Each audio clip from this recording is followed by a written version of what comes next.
Comisión. Las actas de las sesiones 130, 131 y 132 quedan reglamentariamente aprobadas.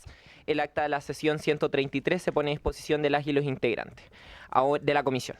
Ahora la señora secretaria dará lectura a la cuenta, a quien le doy la palabra. Gracias, presidenta. Se han recibido los siguientes documentos. Oficio 442 del director ejecutivo de la Comisión Ingresa, mediante el cual da respuesta a oficio 575, por el que se le solicitó informar acerca del número total de deudores de crédito con aval del Estado, desglosado por región, desagregándolos por niveles de ingresos o remuneraciones. Esta información está en formato Excel, así que el anexo queda a disposición en la Secretaría. Ordinario 829 del Superintendente de Educación Superior, porque lo que conforme lo establece el capítulo 91, partida 09, Ministerio de Educación de la Ley de Presupuestos Sector Público año 2024, informa acerca de los gastos en que ha incurrido esa superintendencia durante el tercer trimestre de 2024 y acerca de los costos en que no se ha incidido con cargo a los subtítulos 24 y 33, anexando el detalle y la descripción de los informes a los que alude el artículo 14. Oficio 30949 del director ejecutivo de la Agencia Chilena de Cooperación Internacional para el Desarrollo, mediante el cual remite compromiso presupuestario del tercer trimestre de la glosa 04, programa 01, capítulo 05, la partida 06, señalado en la ley de presupuesto correspondiente al Ministerio de Relaciones Exteriores. Oficio ordinario 15.095 de la vicepresidenta ejecutiva de la JUNGI, mediante el cual, en cumplimiento de la ley de presupuesto, informa respecto a la glosa 09, capítulo 11, sobre estado de avance de los proyectos de inversión y mejoramiento de jardines 2024. Asimismo, adjunta informes de proyectos de inversión y mejoramiento de los subtítulos 31 y 33 a septiembre de 2024. Ordinario 15.096 de la vicepresidenta ejecutiva de JUNGI, por lo que remite informe trimestral correspondiente al periodo entre el 1 de julio y el 30 de septiembre de 2024, respecto a la glosa 06, programa 01, transferencia de fondos y transferencias corrientes. Subtítulo 24. Ordinario 511, la directora del Servicio Nacional del Patrimonio Cultural, mediante el cual, conforme lo establece la glosa 04, partida 29 del Ministerio de las Culturas, las Artes y el Patrimonio, remite informe con proyectos de inversión planificados, región donde se desarrollan, museos involucrados e inversión sectorial proyectada para el año 2024. Oficio de la Comisión de Constitución, Legislación, Justicia y Reglamento, por el que remite a esta comisión una petición de audiencia solicitada a través del sistema de ley del lobby por el señor Ernesto Vera para referirse a la revalidación de títulos obtenidos en el extranjero y solicita poner en tabla el proyecto de ley de origen en moción que modifica la ley 21.325 de Migración y Extranjería para facilitar el reconocimiento y revalidación de títulos y grados académicos obtenidos en el extranjero.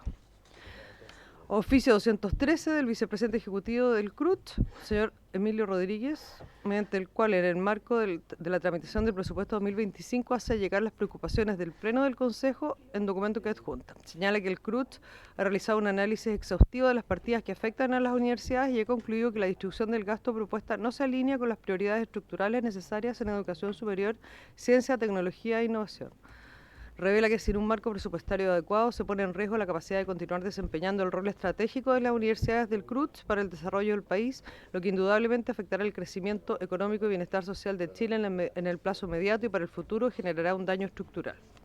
A través del sistema de la ley del lobby, una solicitud de audiencia derivada por la diputada Molina requerida por la señora Maite Vergara para referirse al abuso e ilegalidad de haber implementado reiteradamente una versión del programa Becas Chile que integraba un criterio de discriminación que no poseía justificación, que fue objetado técnicamente por la DIPRES por ese mismo motivo y valorado por sobre los méritos académicos. Solicitudes de audiencia de las siguientes personas e instituciones para exponer su opinión o observaciones al proyecto de ley originado en mensaje que crea un nuevo instrumento de financiamiento público para estudios de nivel superior y un plan de reorganización y condonación de deudas educativas. En primer lugar, el coordinador del programa legislativo del Centro de Estudios, Investigación, Libertad y Desarrollo, señor Juan Ignacio Gómez. Y el presidente del Consorcio de Universidades del Estado, CUET, señor Osvaldo Corrales Jorquera. Y también solicita autorización para que la asesora jurídica Stephanie Donoso participe presencialmente en calidad de oyente en las sesiones en las que se discuta el proyecto. Correo electrónico de la señora Cecilia Abarca, quien expone que la mayoría de los trabajadores del Colegio Coya de Machalí, en la región de O'Higgins, se encuentran sindicalizados, por lo que desde el 10 de octubre iniciaron una huelga legal por no haber llegado a acuerdo en sus peticiones. Desde esa fecha se encuentran sin clases, lo que afecta aproximadamente a 1.000 estudiantes que no han podido rendir el CIMSE. La preparación de la paz está suspendida, se afecta el NEM de los alumnos de enseñanza media y también su estado emocional. Solicita colaboración en esta delgada línea que separa los derechos de los estudiantes de los trabajadores. Orientación en los pasos a seguir y visibilizar esta realidad que afecta a todos los colegios públicos y privados del país. Correo electrónico suscrito por las presidentas de la Confederación Nacional BTF de Chile, la Federación Nacional BTF, la Federación Nacional de Sindicatos BTF, la Federación Nacional Zona Norte, la Federación Nacional Zona Centro, la Federación Regional de Araucanía y la Federación FANOR BTF, a través de la cual solicitaron a la Comisión oficiar a la Subsecretaría de Educación Parvularia y la Dirección de Presupuestos a fin de conocer los avances y resultados de las reuniones y negociaciones en la mesa de trabajo en materias acordadas por protocolos de acuerdo de los años 2023 y 2024. Materias de homologación, financiamiento, coeficiente técnico, carrera docente, receso estival, incentivo al retiro y horario de funcionamiento de los jardines. Señalan que todas estas materias han sido presentadas y discutidas con el Ejecutivo y se han entregado propuestas por parte de las organizaciones, sin embargo, a la fecha no se ha resuelto ningún punto. Agregan que la última reunión con la Subsecretaría y la DIPRES fue el 5 de agosto de este año y aún esperan fecha de una próxima reunión. Correo electrónico de la señora Valesca Riquelme de Rengo, quien expone que postuló a su hija de 11 años, estudiante de sexto base y con promedio 6.8, al Liceo Bicentenario de la comuna para asegurarle la educación media, con la esperanza de que quedara seleccionada por pertenecer al 40% de vulnerabilidad según la ficha de protección social, pero lamentablemente no fue seleccionada. Llamó al SAE para exigir una explicación y le señalaron que el sistema trabaja con el algoritmo, donde la prioridad son hijos de funcionarios, estudiantes con hermanos activos y exalumnos, prioritarios y con vulnerabilidad, y después alumnos que no cumplen con los perfiles anteriores. Sostiene que algo está fallando en el sistema y estima que representa a muchas familias y estudiantes del país que están indignadas y descontentas con el sistema de admisión. Espera que pronto exista la voluntad del gobierno y parlamentarios de dar tramitación urgente a un proyecto de ley que elimine este sistema de selección. Correo electrónico de la presidenta de la Federación de Funcionarios DAEM de la región de la Araucanía, señora Carolina Dadilet, por medio del cual solicita audiencia con la Comisión a fin de exponer sobre la situación de 3 trabajadores DAEM de las comunas del Bosque, Estación Central y San Bernardo en la región metropolitana en el marco de la implementación de la Ley 21.040, quienes serán finiquitados el 31 de diciembre próximo. Copia de correo electrónico de la presidenta de la Fundación José Galazo, señora Odette Hofer, dirigido al superintendente de Educación Superior, a quien le representa su preocupación por el caso de la becada Karin Gutiérrez de la Universidad Mayor de Puerto Montt, cuyo reclamo y denuncia a esa superintendencia no han sido atendidos. Detalla los hechos cronológicamente y solicita dar prioridad de solución al caso que ha esperado 6 años. Señala que la becada necesita ser reubicada en otra universidad para terminar su beca, que por motivos infundados y comprobados le ha sido negada. Destaca que es grave que la Universidad Mayor no haya prestado los servicios firmados en el convenio educativo y en cambio haya recibido todos los pagos de fondos del Estado por este servicio. Correo electrónico del profesor Ignacio Moya, que en relación con la discusión de la Ley de Presupuesto año 2025, en lo que respecta al programa de reinserción escolar de la Subsecretaría de Educación Pública, mejoramiento de la calidad de educación, señala que la historia de este programa se remonta a la promulgación de la reforma constitucional que establece la educación secundaria obligatoria en 2003 y hace un análisis de la cobertura que ha tenido a través de los años. Por lo anterior presenta, entre otros antecedentes, un borrador de propuesta de un centro de protección a las trayectorias educativas que utiliza los mismos recursos del programa de reinserción escolar, pero dando una respuesta robusta con más profesionales y más horas de atención. Correo electrónico de la Dirección Ejecutiva de Amnistía Internacional Chile, a través del cual adjunta una nota de prensa en la que señala que a 5 años de la marcha más grande de Chile, las demandas que motivaron las protestas siguen vigentes y a la espera de soluciones, por lo que se hace un llamado urgente al Congreso para que escuche a la ciudadanía y cumpla con su deber avanzando en un país más justo e igualitario. Correo electrónico suscrito por la agrupación de médicos y médicas y estudiantes de medicina de Chile, a través del cual expresan su profunda preocupación por las graves violaciones a los derechos de los estudiantes en las universidades chilenas. Afirman que estas prácticas no solo contravienen la legislación nacional, sino también acuerdos internacionales suscritos por Chile con la ONU, la UNESCO, el INDH y la Comisión Nacional de Acreditación. Enumeran y describen situaciones críticas y sostienen que es inadmisible que la academia, que debería ser un espacio de crecimiento y protección para los estudiantes, se haya convertido en un lugar donde los derechos humanos se vulneran de manera sistemática bajo el amparo de una autonomía universitaria malentendida. Las universidades no pueden estar por encima de la ley y no se puede permitir que continúen vulnerando los derechos de estudiantes con discapacidad, neurodivergencia o problemas de salud mental. Solicitan tomar medidas urgentes para investigar la colusión entre las universidades, la Superintendencia de Educación y el Poder Judicial e implementar una reforma que ponga fin a estas prácticas que consideran abusivas.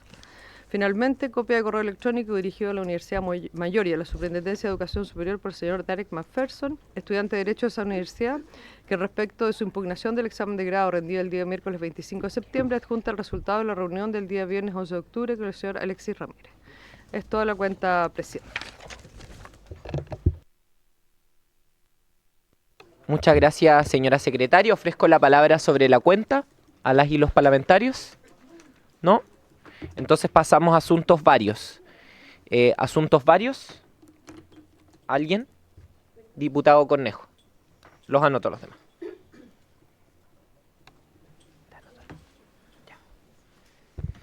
Gracias, presidenta.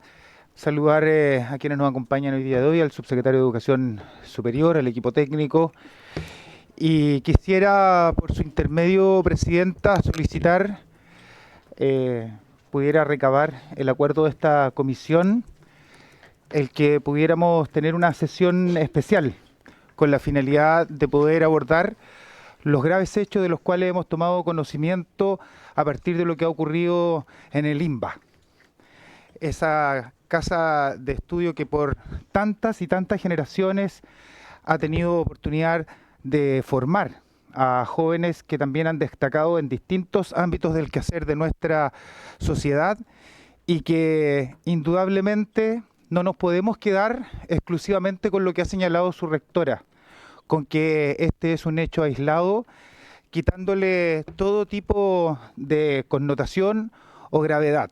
Para quienes somos hijos de la educación pública, claramente un establecimiento educacional de estas características que se ve enfrentado a estos hechos, cuyas imágenes, de las cuales hemos también tomado conocimiento, podemos advertir que indudablemente hay intervención de terceras personas al interior del establecimiento educacional que no pertenecen a él y que obviamente están utilizando a estos jóvenes que se ven involucrados en hechos tan violentos y tan graves que atentan indudablemente contra la seguridad y además contra la libertad de muchos de los alumnos, los padres y apoderados que han visto una oportunidad para poder allí educar a sus hijos, pero que indudablemente junto a otros establecimientos educacionales emblemáticos en nuestro país han sido raptados y capturados por la violencia. Yo quisiera pedirle, presidenta, que en esta sesión especial pudiéramos contar con la asistencia del ministro, la subsecretaria de Educación,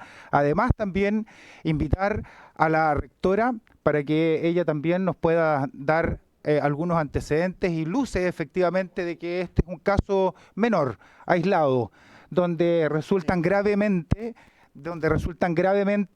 quemados alumnos por estar manipulando artefactos explosivos al interior de un establecimiento educacional. Y creo que también sería importante, presidenta, poder invitar a esa sesión al vocero o presidente del centro de alumnos, quien señaló con total claridad que ellos estarían siendo víctimas de agresiones por parte de uniformados y específicamente militares. Yo creo que hay que hacerse cargo de las cosas que se señalan a la opinión pública a través de distintos medios de comunicación, pero que en definitiva lo que a uno más le preocupa indudablemente y sobre todo a esta comisión en particular es que hechos tan graves como los que hemos tomado conocimiento estén ocurriendo en los establecimientos educacionales públicos en nuestro país. Eso, presidenta, muchas gracias. Muchas gracias, diputado Cornejo. Sin duda es una situación que nos preocupa y nos ocupa a todas y a todos. Creo que es importante también señalar desde esta comisión que nos parece gravísimos los hechos ocurridos en el INBA. Yo soy representante de ese distrito, precisamente mi equipo estuvo monitoreando la situación de salud de los jóvenes afectados, así que me parece al menos pertinente que tengamos una conversación de esas características. Quizás podríamos incluir también a la Dirección de Educación Municipal, pero la diputada Serrano y la diputada Plasencia me habían pedido sobre el punto. Diputada Serrano, tiene la palabra. Sí, presidenta, junto con hoy día sumarme a la preocupación de los hechos sucedidos en el Internado Nacional Barros Arana. Yo creo que sería importante antes de contar con la sesión especial, porque yo creo que acá hay antecedentes que se tienen que remitir sobre todo de las gestiones que se han hecho por parte no solo del Ministerio de Salud, para velar por la vida de los estudiantes que se encuentran en una situación grave. Muchos de ellos se encontraban en una situación de riesgo vital, y también de la DEM, porque entiendo que se han hecho gestiones, se han hecho también algunas acciones que creo que también son pertinentes de que esta Cámara esté en conocimiento antes de enfrentar una sesión especial. Entonces yo le sugiero eso, y como una leve observación también, yo creo que acá es importante contar también con hoy día las organizaciones también autorizadas para hacer vocería de los padres y apoderados, como también de los centros de estudiantes, porque nosotros también también conocimos, lo que fueron distintos comunicados públicos. Sin embargo, muchos de ellos no contaban con la venia de los apoderados del establecimiento educacional. Entonces yo sugiero que en esta sesión y cualquier otro tipo de situaciones complejas a las que nos enfrentemos, también podamos invitar a justamente a aquellas organizaciones que tienen la vocería y que tienen también las potestades para hablar en nombre de los apoderados y también de los estudiantes. Eso, Presidenta. Muchas gracias, diputada Serrano. Diputada Plasencia. Gracias, Presidenta. Sí, yo me sumo a la importancia que tiene discutir este tema en esta sesión de comisión. También como representante del distrito tuve la posibilidad de hablar con el director de la DEM y efectivamente yo creo que hay varias aristas que abordar. En lo que compete específicamente a la DEM, creo que es bueno que no solo esta comisión, sino que además que registro de todas las acciones que se han desarrollado para abordar este tema de forma integral. Lamentablemente hemos visto cómo muchas veces se opina públicamente, incluso el alcalde recién electo opinando con una liviandad que a mí me parece que es preocupante diciendo que se van a tomar ciertas medidas cuando no tiene todos los antecedentes. Me parece que eso sí es una cosa irresponsable y por eso, como nosotros queremos hacer las cosas bien, es bueno que lo tratemos en toda su integridad en esta comisión. Muchas gracias, diputada Plasencia. ¿Habría acuerdo para la sesión solicitada por el diputado Cornejo con los puntos complementados por la diputada Serrano y la diputada Plasencia? Yo solamente hacer una prevención. Tendría mucho cuidado con la invitación que vamos a hacer al centro de estudiantes. No podemos olvidar que son, en el fondo, niños, niñas, adolescentes, son menores de edad, quienes vendrían a hablar de una situación muy delicada. Entonces creo que también eso requiere que nuestra comisión tenga especial responsabilidad con esa situación, tenga especial cuidado para no generar una situación que pueda afectar a las y los menores. ¿Habría acuerdo entonces? Ya, acordado.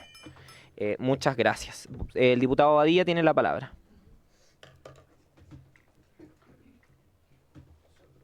Presidenta, solo una consulta. El señor ministro se va a hacer presente en la sesión de hoy día porque el objeto de esta sesión, que fue el acuerdo que se adoptó, es que en esta sesión el señor ministro daría respuestas a una serie de consultas que se hicieron oportunamente y otras que quedaron pendientes. Y dentro de los que quedamos pendientes estaba mi participación. Entonces yo quisiera saber si el señor ministro se va a hacer presente o no. La secretaria del ministro ha informado que por razones de fuerza mayor el ministro no podrá asistir a esta sesión, pero se encuentra Leonardo Vilches, jefe de asesores del Ministerio de Educación, y el subsecretario Víctor Orellana en subsidio de este. Presidenta, sin desmerecer en absoluto ya la presencia del subsecretario y el asesor del ministro, pero el compromiso era que él iba a contestar las preguntas que tenemos pendientes. Muchos diputados que no pudimos participar en la sesión anterior porque no hubo tiempo. Así que yo quisiera, Presidenta, que le insistiéramos al ministro que para la próxima, si no puede venir ahora, él esté presente en esta discusión. Y yo me voy a reservar mis preguntas para cuando él venga, porque las preguntas son al ministro. Diputado Badilla, sí, me parece muy pertinente que insistamos en la presencia del ministro de Educación para la próxima sesión. Entiendo que son asuntos de fuerza mayor lo que lo llevan a no poder asistir, pero de todas maneras tenemos un cronograma con hartos invitados e invitadas que llegaron de las y los parlamentarios de la comisión y tenemos que avanzar con este proyecto de ley porque yo me imagino que a todas y a todos nos interesa que podamos dar este debate con todo el tiempo pertinente y también con una rapidez de acuerdo a lo que exige la propia ciudadanía. Entonces vamos a adecuar también el calendario a la presencia del ministro, por supuesto, pero no podemos olvidar que tenemos que avanzar con otras audiencias también. Sobre el punto, diputada Rafael, sobre el punto. Sí, adelante. Presidenta, yo puedo entender las causas de que el ministro no esté presente, pero también tenemos que entender que este es el proyecto más importante de este gobierno, que es el compromiso del presidente Boric de un tema tan importante como es con la condonación del CAES, que hoy día es una herramienta nueva, un instrumento nuevo del financiamiento del crédito para la educación superior.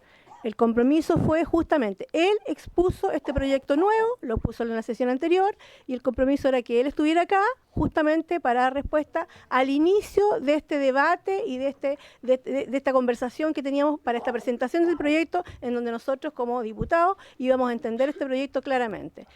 Había una ronda de preguntas y de dudas que teníamos respecto a esto, y para eso nosotros pedimos la palabra y teníamos ordenadamente la forma de cómo nos íbamos a presentar, nuestras dudas al ministro. Me parece que yo creo que corresponde que él tendría que haber estado acá, y si no, tendría que ser una próxima sesión. Yo también quiero hacer las preguntas al ministro, mis preguntas también las voy a dejar y espero que en una próxima sesión esté él, pero yo las preguntas no las voy a hacer ahora hasta que el ministro esté presente, porque creo que es él el responsable políticamente de un proyecto de ley tan importante como es un nuevo instrumento de financiamiento para la educación superior. Muchas gracias, diputada Rafael. Por cierto, yo me comprometo personalmente a hacerle llegar las molestias también de su parte al ministro de Educación. Compartimos que tiene que ser parte de la discusión, pero yo también quiero hacer un llamado a que todas y todos seamos responsables con nuestro deber, que es legislar, que es precisamente dedicarnos también a este debate con la presencia del subsecretario de Educación Superior, y que ojalá las y los colegas, en todo su derecho a reservarse las preguntas, puedan darle una vuelta para que podamos avanzar también en esta sesión y que no sea tiempo perdido, porque finalmente ese es tiempo perdido de recursos públicos, de la ciudadanía, porque aquí estamos bajo esa lógica. Muchas gracias a ambos diputados. Me parece que el punto está cerrado, diputado Badía. Adelante, diputado. Yo sé que puedo deducir de que no lo hizo con mala intención. El hecho de que nosotros pidamos que el ministro esté presente no significa ser irresponsables en nuestra labor. Eso fue lo que dijo. Yo los invito a ser responsables. A la responsabilidad. Con nuestra deber legislativo. Presidenta, yo no quiero entrar en discusión, pero creo que no corresponde su comentario. Entiendo, diputado Badilla, no me refería a eso, creo que el punto está aclarado. Muchas gracias. Ahora tiene la palabra el diputado Santana.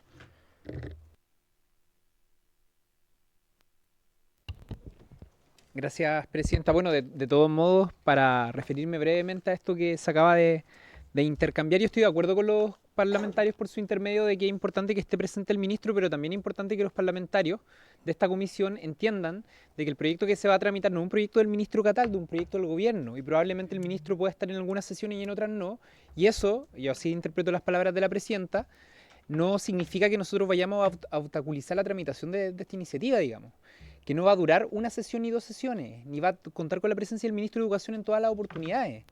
Pero eso significa también que nosotros tengamos la capacidad de hacerle consulta a quienes representan al gobierno en esta oportunidad.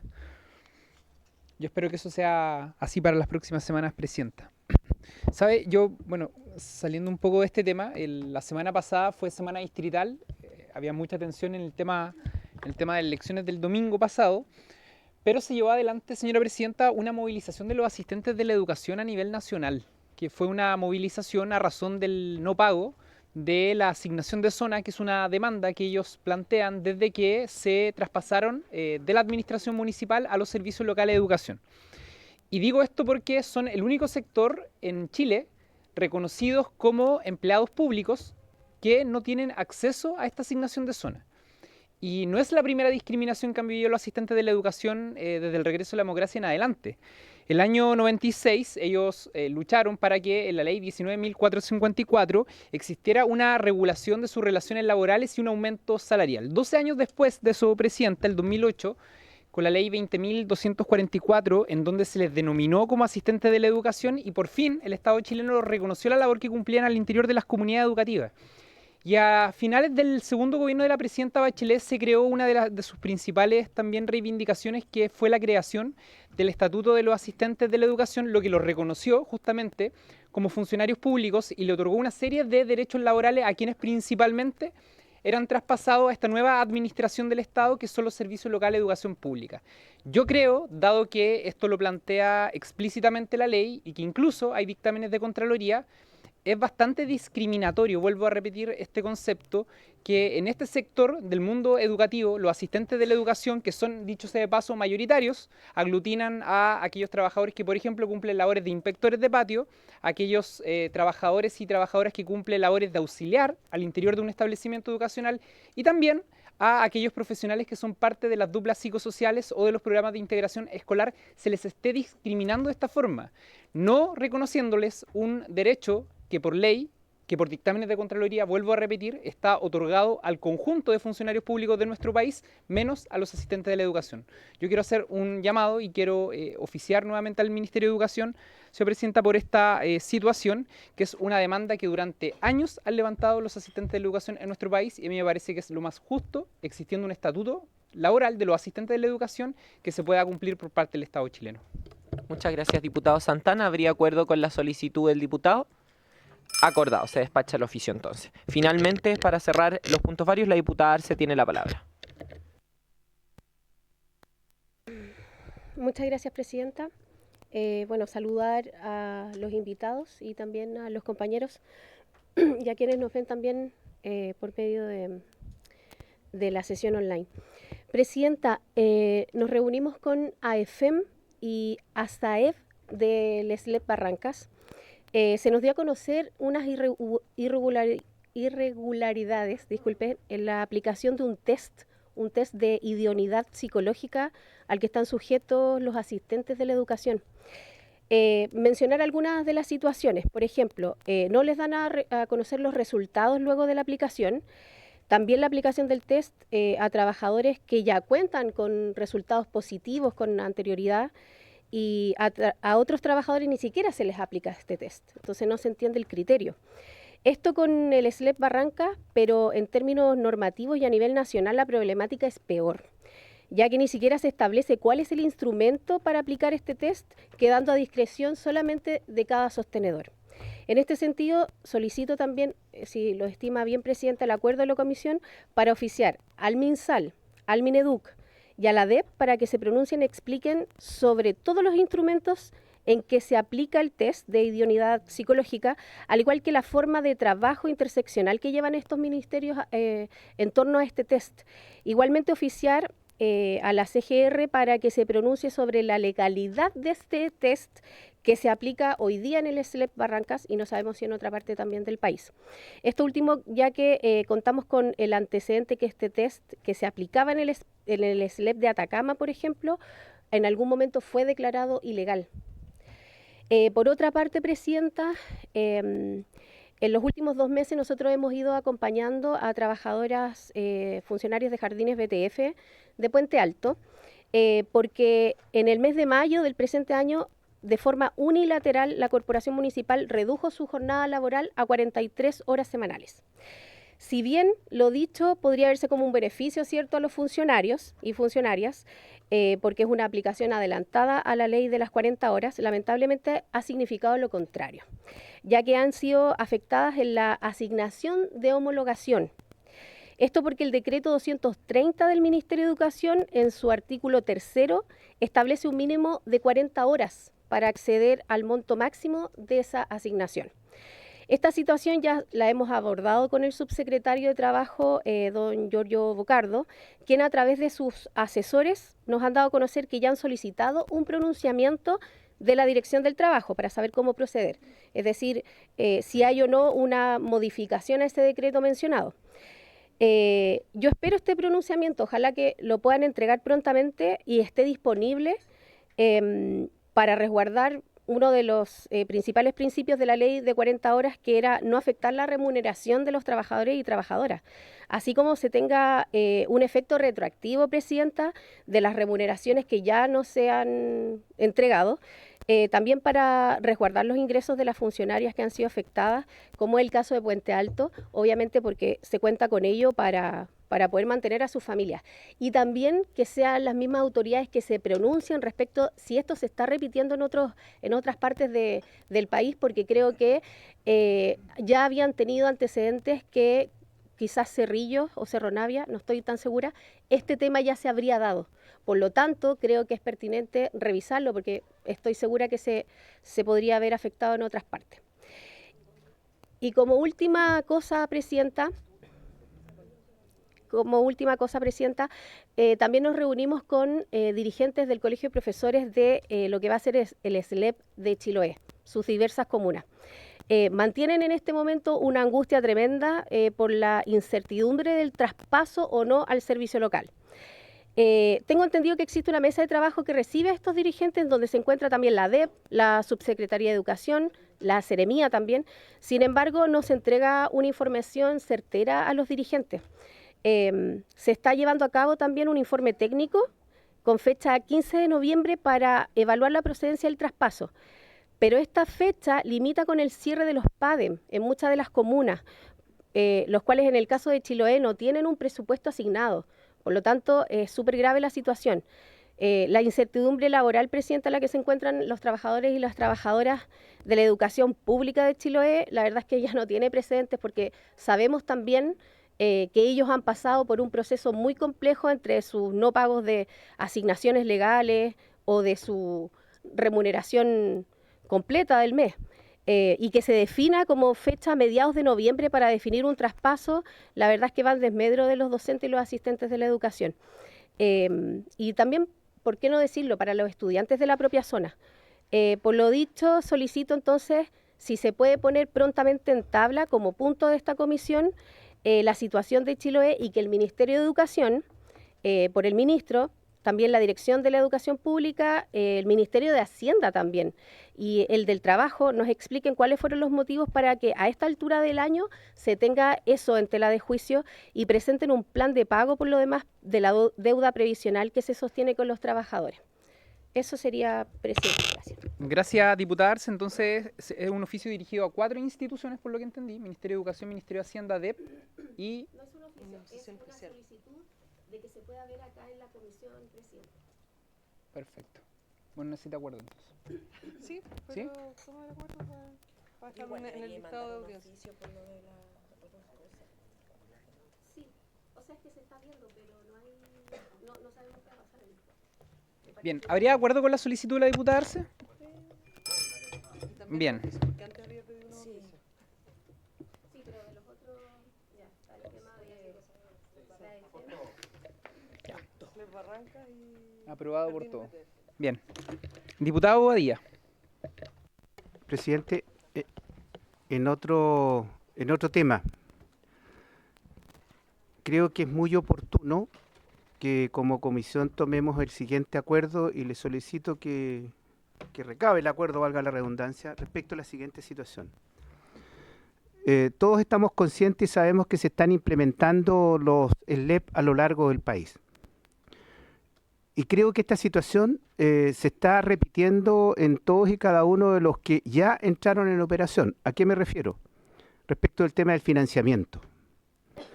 El SLEP Andalien Costa, región del Biobío, provincia de Concepción, que entra en operaciones en el transcurso de los próximos meses, he tenido información de que partirían con un déficit de alrededor de 1.000 millones de pesos mensuales.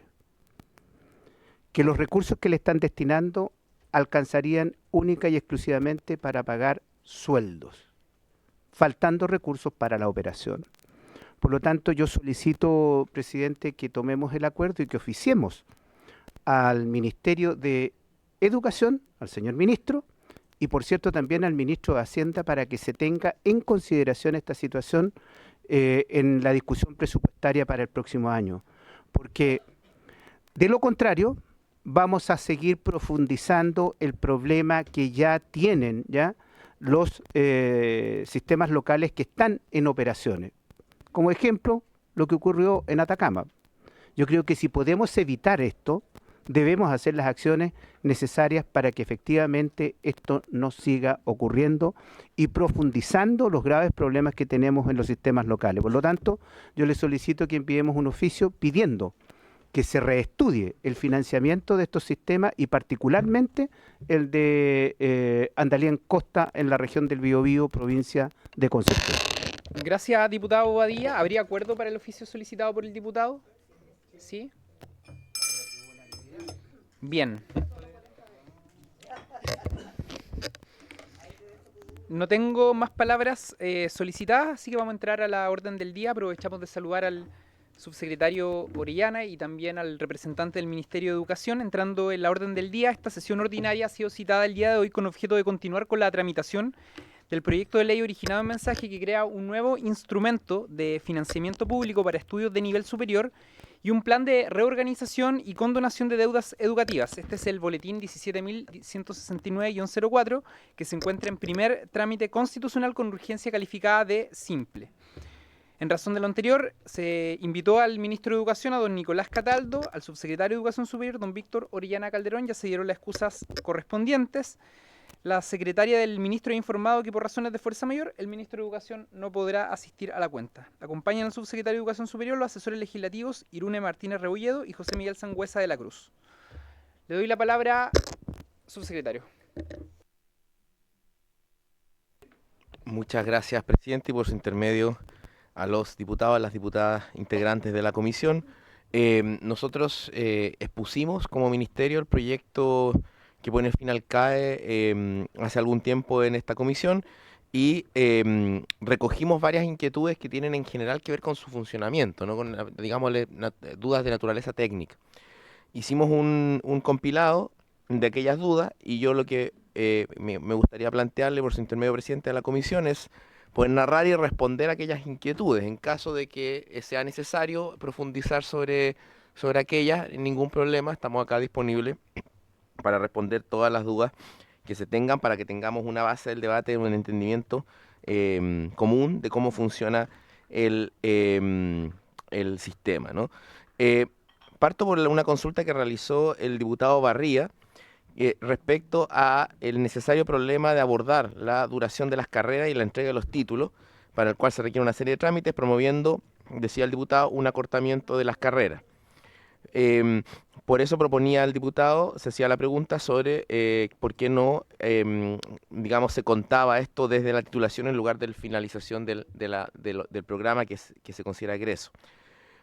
Primero señalar que esta pregunta toca un tema fundamental, es un nudo gordiano de la educación superior chilena, porque nuestro sistema, además de tener una importante cantidad de subsidio público no planificado, tiene trayectorias académicas que son bastante tradicionales y particularmente largas, ¿no? A nivel universitario nosotros tardamos 6,3 años promedio en titularnos y eso está bastante más lejos de la media de los países con los cuales nos queremos comparar, ¿no? Y ahí hay un problema de la duración real, pero también nominal de los programas, es decir, tenemos programas que pueden ser breves, pero tardan mucho las personas en titularse, es decir, hay una diferencia entre duración nominal y real, y luego tenemos duraciones nominales que en la experiencia comparada también podrían considerarse largas. Nosotros desde la Subsecretaría de Educación Superior estamos trabajando en una agenda de modernización académica. De hecho, en las próximas semanas vamos a convocar un consejo asesor para formar una estrategia para la educación superior que precisamente va a enfrentar esto, dado que lo que se requiere para enfrentar el problema de la duración de las carreras no es simplemente un enfoque de naturaleza económico, ¿no? Nosotros colocamos como ejemplo la política de gratuidad. La política de gratuidad hizo un esfuerzo y colocó un tope en la duración nominal de las carreras. No obstante, si uno examina la titulación oportuna en nuestro sistema, ya a casi una década a 8 años de entrar en régimen de la gratuidad, lo cierto es que nuestra titulación oportuna se mantiene fundamentalmente inalterada. Esto es porque la dificultad de la trayectoria académica obedece a una situación real, estructural, que requiere de un examen mucho más académico, que requiere de piloto y de una trayectoria larga en el tiempo que nos lleve efectivamente a un pregrado más compacto. El problema puede describirse del siguiente modo: por tradición, nuestro pregrado, en particular universitario, naturalmente el problema de carreras demasiado largas se da con menos intensidad en las carreras que son más cortas, obvio, pero nuestro pregrado acumula 3 funciones que en la experiencia comparada son distintas y están en distintas instancias de la trayectoria. Las licenciaturas en general tienden a ser mejorables respecto a la enseñanza media, es decir, tienen que invertir tiempo en resolver brechas de entrada, y luego nuestro proceso de titulación tiene un carácter de especialización y una lógica que en otros países, en la mayoría de los países, está en el posgrado. Voy a decirlo coloquialmente, nosotros escribimos largas tesis para titularnos en el pregrado, que si uno las toma y las compara afuera del país, digamos, son tesis de maestría en general. Entonces, lo que busca nuestro proceso de modernización académica de una manera es una limpieza de este proceso, articulándonos con la enseñanza media y llevando a la enseñanza media, al tercer y al cuarto medio, algunas preparación de habilidades que son necesarias para la educación superior, al mismo tiempo que tenemos una mejor relación con digamos, con la trayectoria, con el paso de educación media a educación superior. Ahí, por ejemplo, el PASE ha jugado un papel muy importante.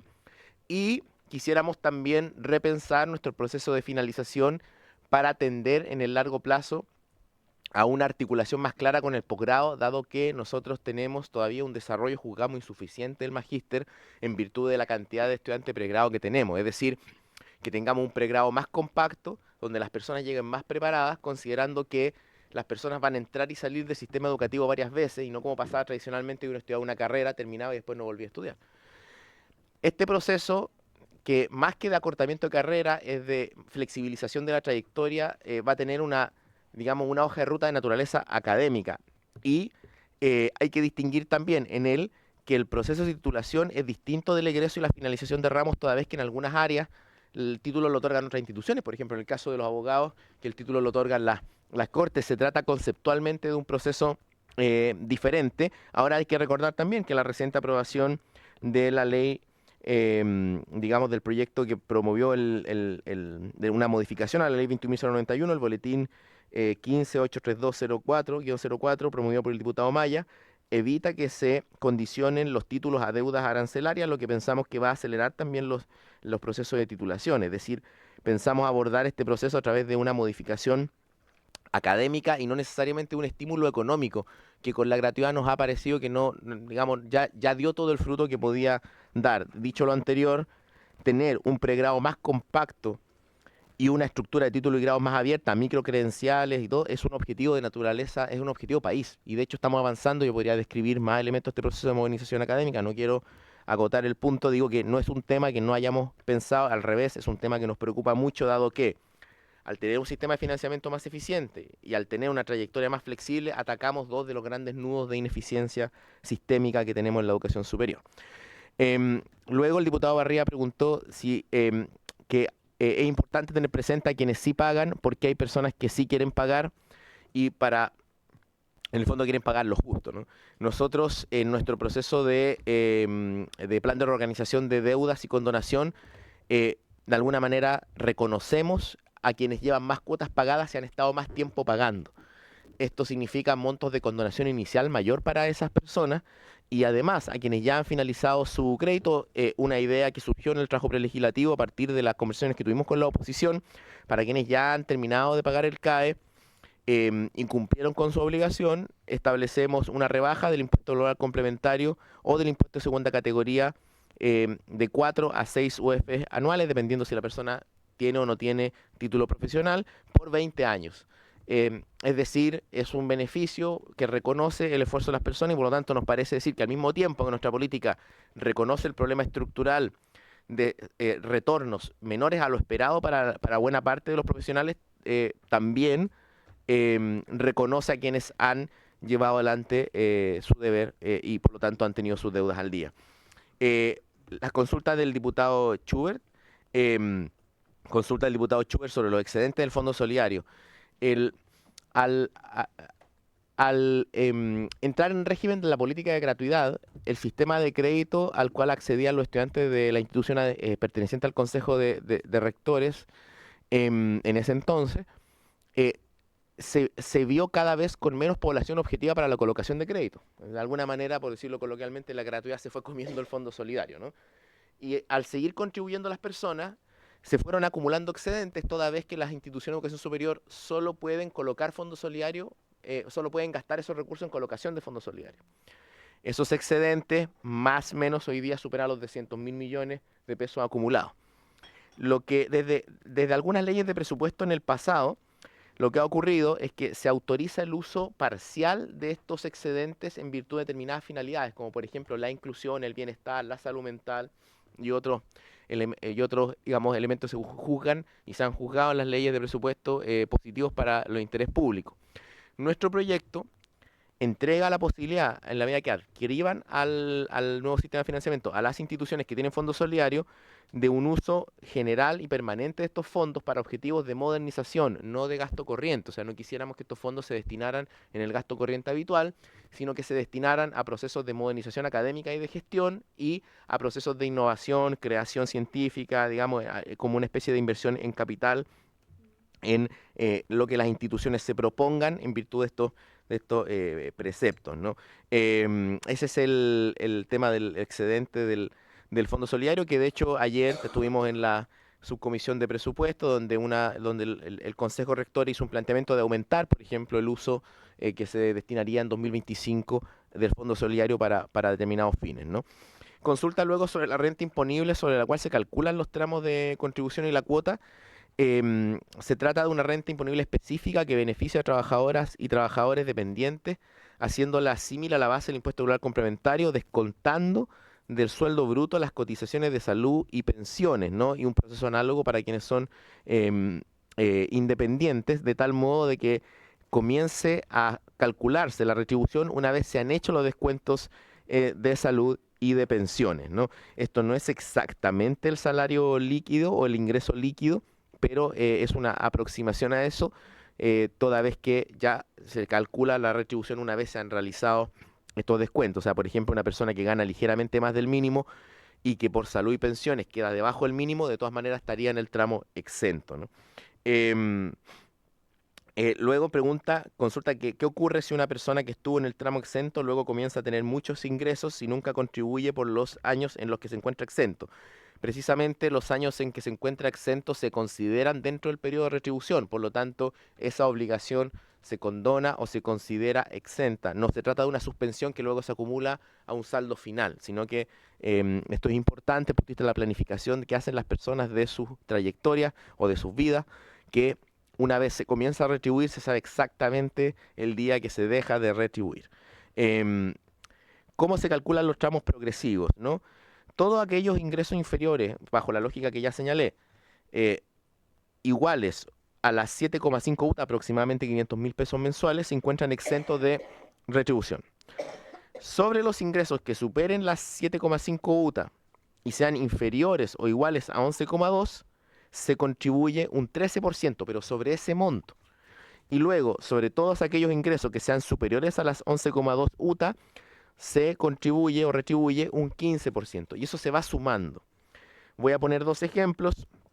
Una persona que gana en promedio 800.000 pesos al mes, digamos que esa es la base de cálculo para su retribución, hasta los 500.000 está exenta, luego de los 500.000 a los 750.000 por esa fracción paga el 13%, que serían 32.500, luego por la fracción entre los 750.000 y los 800.000 paga 7.500, y eso daría un total de 40.000 pesos. Es decir, una persona que gana 800.000 pesos en promedio al mes, una vez hechos los descuentos de salud y salud y pensiones, retribuiría 40.000 pesos, lo que representa un 5% de su ingreso. Para una persona que gana 1.250.000, haciendo este mismo cálculo, llegaríamos a la cifra de 107.000, pero como se corta en el 7% máximo del total de los ingresos, la cuota de esta persona quedaría en 87.500 pesos, ¿no? Por poner dos ejemplos para que se entienda, se entregaron en la presentación anterior la tabla para poder hacer este cálculo.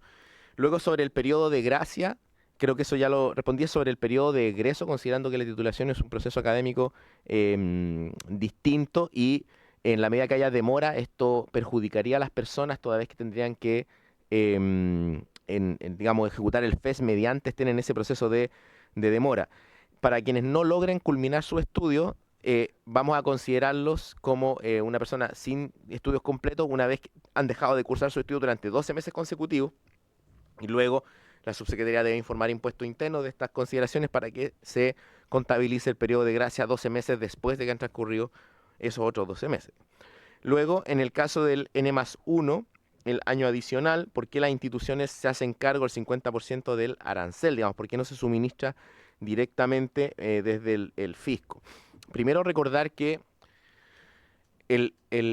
un año adicional en la duración nominal de los programas es el estándar internacional de titulación oportuna, es decir, se espera y resulta bastante habitual que este atraso ocurra.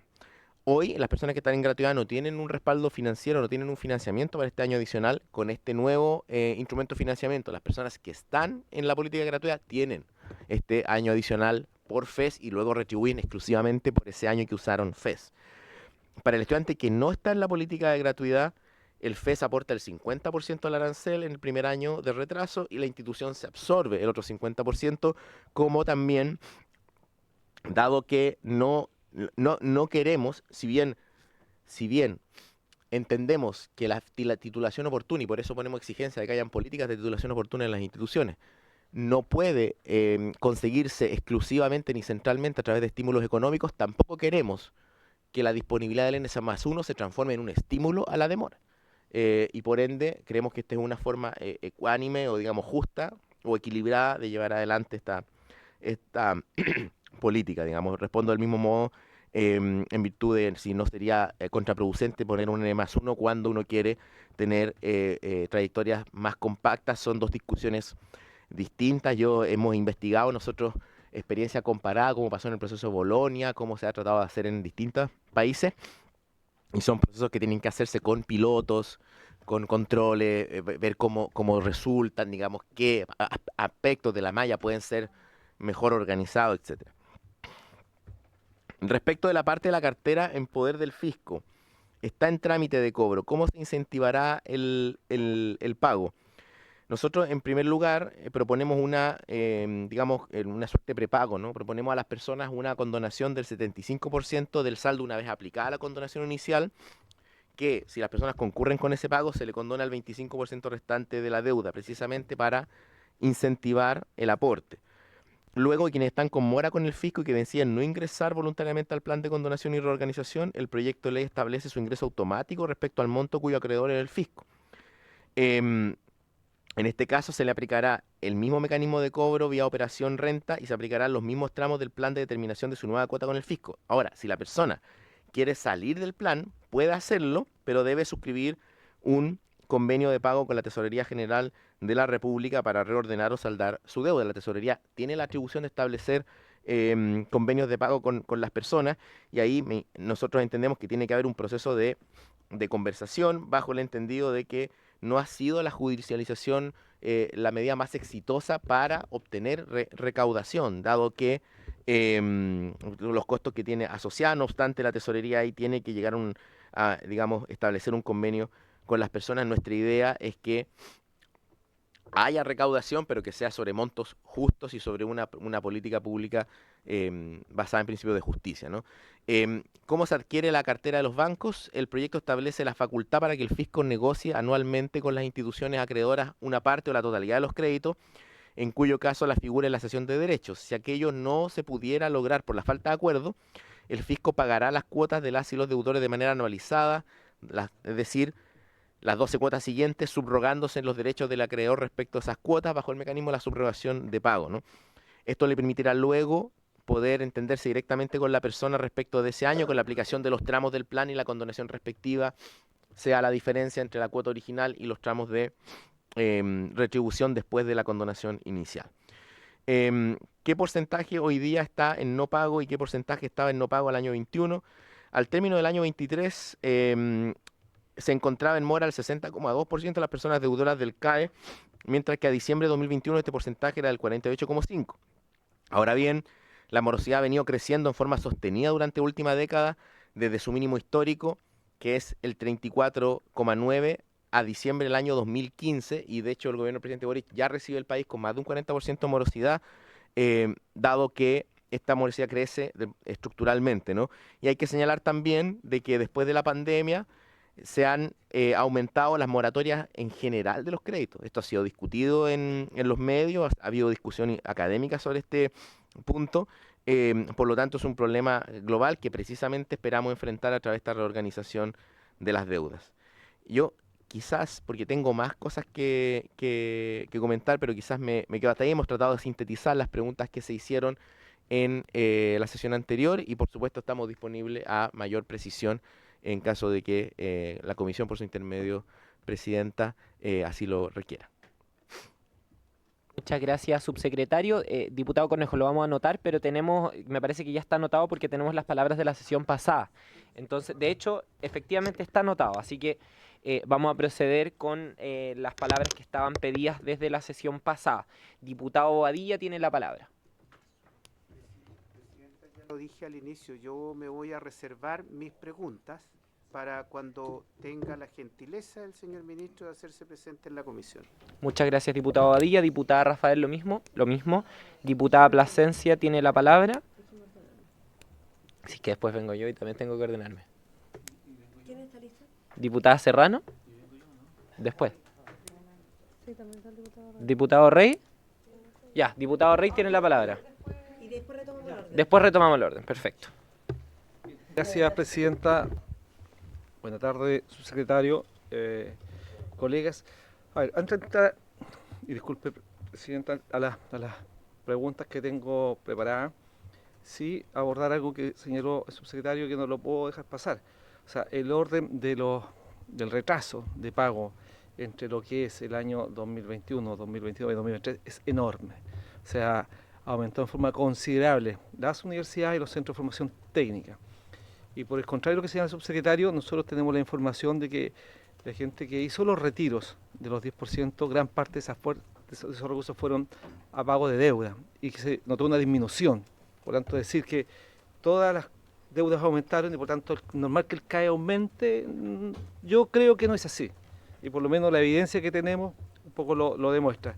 Y los crecimientos son realmente abismantes, cerca del 60% en los centros de formación técnica y el 50%, 44% en las universidades privadas al menos. Bien, dentro de las preguntas que quiero desarrollar, presidenta, dice en relación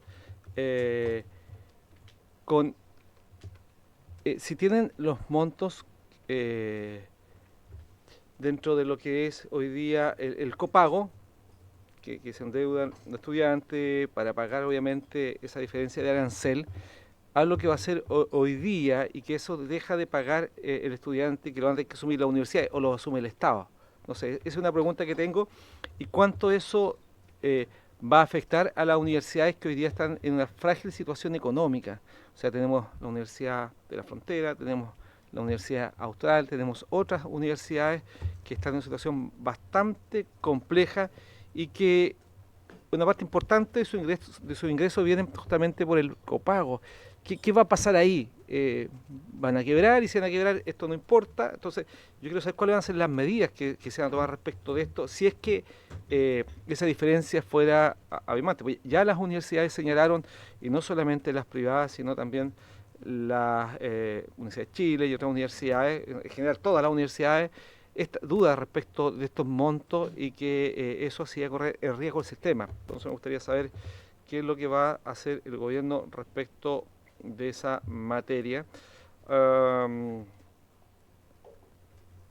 Otra cosa que me llama la atención, y esto es respecto del proyecto que tenía el presidente Piñera en el Senado, que ese proyecto proponía un pago de hasta 15 años.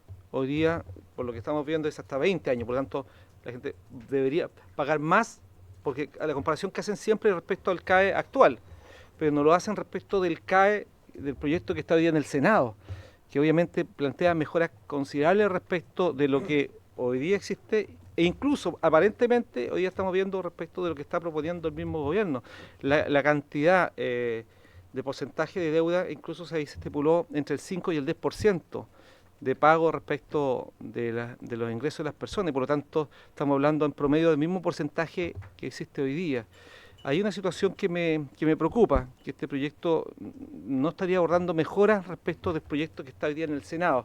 Y digo esto y hago esa pregunta respecto de que lamentablemente el proyecto de CAE que está en el Senado es un proyecto de reforma, el CAE 2.0 es un proyecto muy superior al proyecto que está hoy día, al proyecto que está hoy día me refiero al CAE actual, y que lamentablemente por sesgo político ciertos sectores del país lo dejaron tramitando durante tantos años y eso ha generado un endeudamiento mayor de muchos estudiantes y deudores en el país que lamentablemente no se pudieron acoger a ese nuevo proyecto que se había presentado y que creemos que en muchos aspectos es un proyecto mejor que lo que está presentando hoy día el gobierno. Eso, Presidenta, muchas gracias. Muchas gracias, diputado Rey. Retomamos el orden entonces de las palabras. Le ofrezco la palabra a la diputada Alejandra Plasencia. Gracias, Presidenta. Bueno, saludar al subsecretario y a todo el equipo del Ministerio. Yo voy a tratar de ser breve con las preguntas. Sí, parto diciendo que me parece fundamental, Presidenta, que estemos dando por fin esta discusión. Había pasado mucho tiempo y teníamos muchas expectativas y yo creo que, digamos, esto es una necesidad para muchas familias. Y me parece fundamental que como principio tengamos sacar a la banca de lo que es el financiamiento universitario, del financiamiento estudiantil. Eso no tiene nada que ver con garantizar un derecho a la educación, no tiene nada que ver con ayudar a fortalecer la educación superior, la calidad que uno espera, que puedan cumplir su misión. Y por el contrario, ha significado mucha carga para el Estado, ya los números son conocidos, pero me preocupa fundamentalmente cómo ayudamos a que esto realmente sea un alivio no solo para las familias, que me parece correcta la vía, sino que también para las universidades. Entonces, a lo mejor sería bueno, Presidenta, si el subsecretario nos puede explicar un poco más cómo esto viene a alivianar la carga al financiamiento de las universidades, que hoy día le significa mucha deuda, teniendo que destinar mucho de su presupuesto a cubrir el CAE, y que por ende entonces van a haber fondos disponibles para cumplir, por supuesto, su misión. Yo he tenido posibilidad de hablar con algunos rectores de universidades y es una de las preocupaciones. Quizás debiéramos pensar, y yo entiendo que por ahí debiera ir la línea, ¿cierto?, de buscar un fondo para estabilizar las universidades públicas, al menos, que como ya sabemos están sometidas a un nivel de autofinanciamiento que es enorme, competencia por fondos para poder financiar investigación y otras cosas que son parte de su misión, en lugar de dedicarse plenamente a tener los recursos que necesitan para poder hacer educación de calidad, ¿no? Entonces, eso es una de las preguntas. ¿Cómo fortalecemos ahí las universidades y su financiamiento más allá de esta reorganización de la deuda y el FES? Y por otro lado, Presidenta, me gustaría saber, tenía una pregunta anotada acá.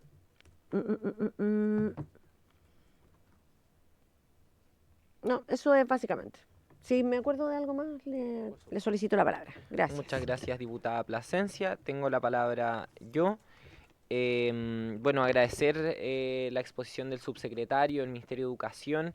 Yo me quiero meter directamente en el proyecto del FES, porque creo que en la dimensión del nuevo instrumento de financiamiento, porque creo que cómo funciona la condonación queda bastante claro, que es algo que no estaba presente, por ejemplo, en el proyecto que había presentado el presidente Sebastián Piñera, y que me parece que es un avance, y ahí quiero dialogar con lo que decía el diputado Rey. Yo efectivamente creo que hay elementos que se pueden compartir del proyecto de ley que presentó el presidente Piñera con el que ha presentado el presidente Boric. Por cierto, creo que el proyecto del presidente Boric tiene diferencias sustantivas que va mucho más allá, pero creo que sí hay puntos que tenemos en común, y sobre todo, si tenemos un diagnóstico común de que hay que cambiar el sistema de financiamiento a la educación superior, con más razón creo que nos tenemos que poner de acuerdo en este debate y aprovechar esta oportunidad que tenemos de avanzar y darle una respuesta a un problema que es un problema latente para la educación chilena, pero también para muchas familias de nuestro país. Yo, por cierto, tengo una visión, creo que el proyecto es sustantivamente diferente, pero creo que si estamos de acuerdo en que en el diagnóstico y en algunos puntos podemos avanzar rápidamente, y espero que así sea en la tramitación. Ahora me quiero meter particularmente en el tema del FES. Yo quería preguntarle, subsecretario, cómo se va a comportar el instrumento de financiamiento para las y los estudiantes del futuro, no solamente pensando para las y los deudores del pasado, sino cómo es el instrumento para las y los estudiantes futuros en comparación con lo que tienen que pagar por cada hoy día. Finalmente, la pregunta del millón, creo yo, es si los estudiantes pagan más o pagan menos, y también si es la misma situación si estudian en la universidad hace si estudian en un centro de formación técnica o instituto profesional. Creo que eso también es un punto muy importante porque precisamente en la educación técnico-profesional hay una alta concentración también de deudores y deudoras educativos y que precisamente muchas veces se llevan la peor parte de este sistema. Entonces quería preguntarle eso y también hacer el punto respecto a lo importante que me parece avanzar en precisamente una lógica distinta del financiamiento de la educación superior. Creo que la tendencia en el mundo, lo veíamos en Estados Unidos, en distintos países, es precisamente ir a dejando atrás sistemas que descansen en el endeudamiento excesivo de las familias y de las y los estudiantes. Y quiero destacar también la lógica que tiene el FES y la condonación de poner el acento en el sueldo, en el salario de la persona posterior a estudiar y no necesariamente en el sueldo familiar, porque precisamente eso es algo que puede resultar engañoso o que carga finalmente la mano en la familia y no pone el acento en donde debería estar, que es en la pertinencia del mercado laboral para asumir precisamente el financiamiento de la educación superior y los gastos que tiene una persona al egresar de la educación superior. Creo que eso es un elemento muy positivo del proyecto y que me parece muy importante destacar también. Eso es todo cuanto quería señalar. Ahora tiene la palabra la diputada Serrano. Acumulamos una palabra más y le damos la palabra al subsecretario. O sea, la diputada Serrano, el diputado Cornejo y le damos la palabra al subsecretario. Presidenta, parece que conversamos mucho porque realmente tenemos casi las mismas preguntas, pero voy a puntualizar en algunas cosas. Yo creo que acá, cuando conocimos el proyecto, se levantaron distintas alertas. Y en eso quiero poner una de las alertas que se dijo a la opinión pública de que esto era un proyecto muy similar al del gobierno de Sebastián Piñera. Yo creo que eso tiene un pro y tiene un contra.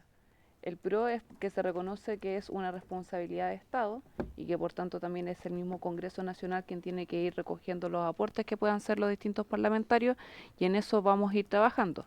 Sin embargo, yo creo que también hay algunas cuestiones de diferencia que son importantes hacerla notar, no por el sencillo hecho del punto político, porque yo creo que hacernos puntos políticos entre nosotros ya me parece tan innecesario si no avanzamos dentro de la reforma. Lo que tiene que ver con hoy día tener un nuevo sistema de financiamiento que nos responda a un crédito. Y creo que eso es importante y me gustaría que el subsecretario pudiese profundizar mucho más en cuáles son las diferencias, al menos para tenerlas nítidas en el momento en que nos toque también establecer esta conversación, puesto que el diputado Hugo Rey, por su intermedio presidenta, hablaba justamente de lo que podía ser esta economía legislativa de tomar el proyecto que ya está. Sin embargo, yo creo que acá hay algunas diferencias, al menos que creo, o al menos lo que yo interpreto, diputado. Pero la idea es, yo creo, es partir también con con todo lo que significan estas diferencias para que nosotros y nosotras también podamos tener muy claro qué es lo que estamos tramitando. Y solamente también hacer como una incorporación de hincapié, hemos recibido muchas preguntas a propósito del rol que van a jugar los CFT. Y yo creo que también en eso, si se pudiese profundizar harto, porque creo que acá hay muchas personas que también pueden estar mirando esta misma comisión y tienen estas mismas preguntas. Solo eso, Presidenta. Muchas gracias, diputada Serrano. Diputado Cornejo, y le damos la palabra al subsecretario.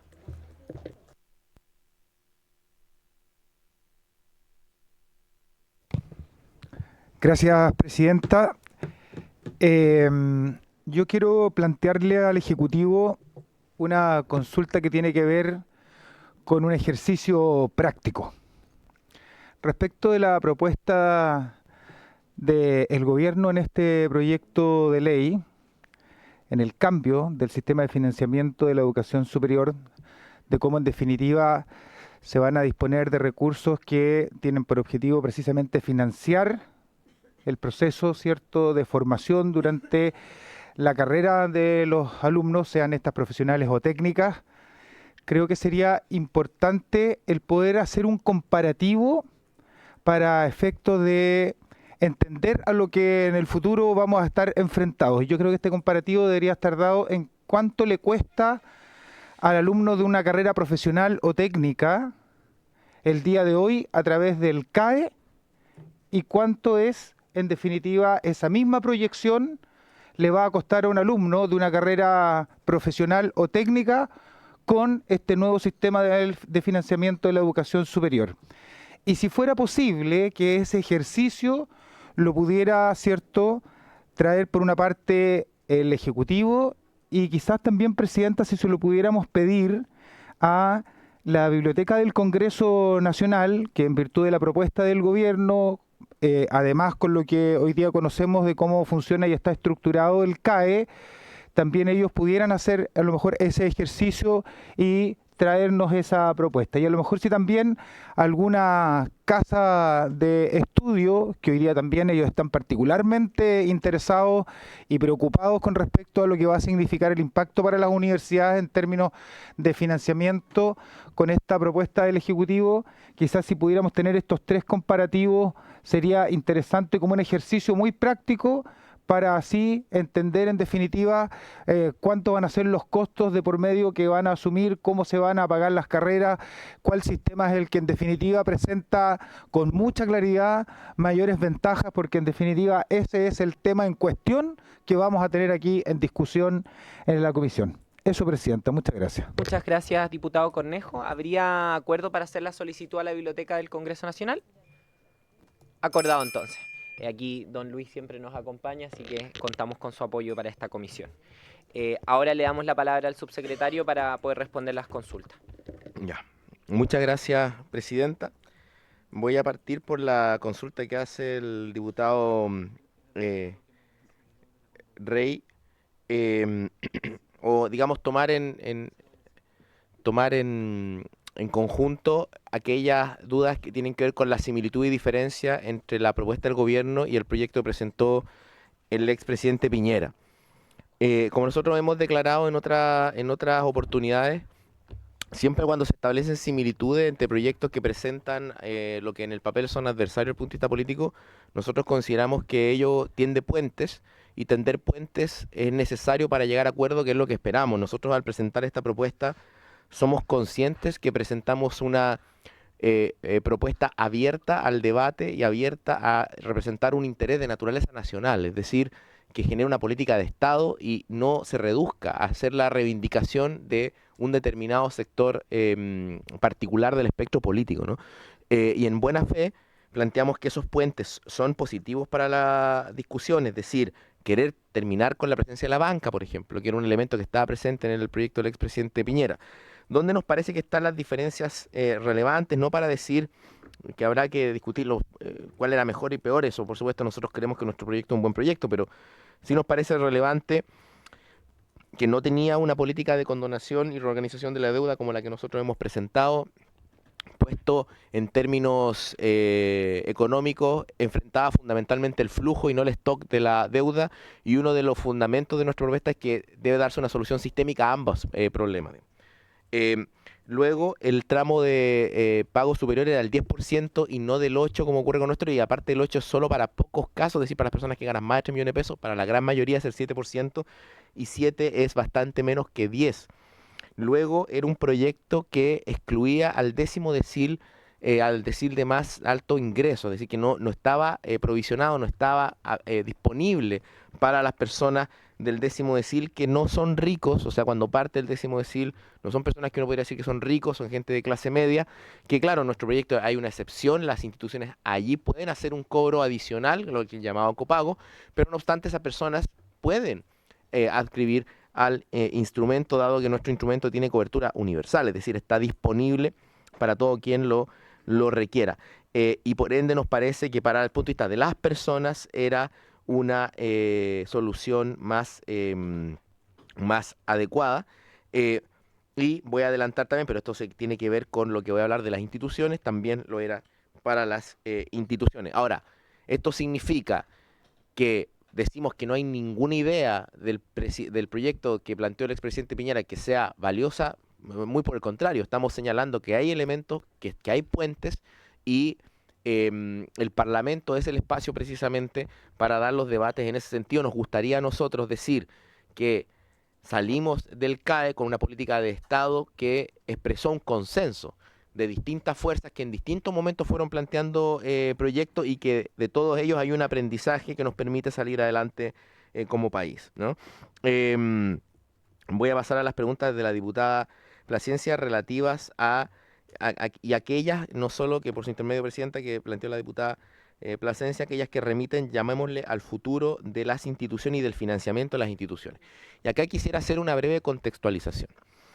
Y pido disculpas, comisión, si esto es un poco largo, pero es importante para dar cuenta de manera adecuada del debate, de tal modo que, por su intermedio, presidenta, la observación que establece el diputado Cornejo respecto a la comparación ocurra, digamos, bajo preceptos comunes, es decir, comparar el rendimiento de este sistema de este sistema para la institución y para los estudiantes en virtud de el rendimiento que podría tener el CAE u otros sistemas para las instituciones y para los estudiantes. La educación superior chilena tiene una característica singular y específica, que es su enorme dependencia a los aranceles. Los pague el Estado o las familias. ¿Qué quiere decir? Que del total de recursos que ponemos en la educación superior, la mayor cantidad lo hacemos a través de aranceles de pregrado. De ahí que nuestros aranceles sean tan altos, porque nuestros aranceles tienden a tener que cubrir la totalidad del costo del proceso educativo, cuando fuera del país en general, en la experiencia comparada, el arancel representa una fracción de ese costo, de ahí que tiendan a ser más bajos.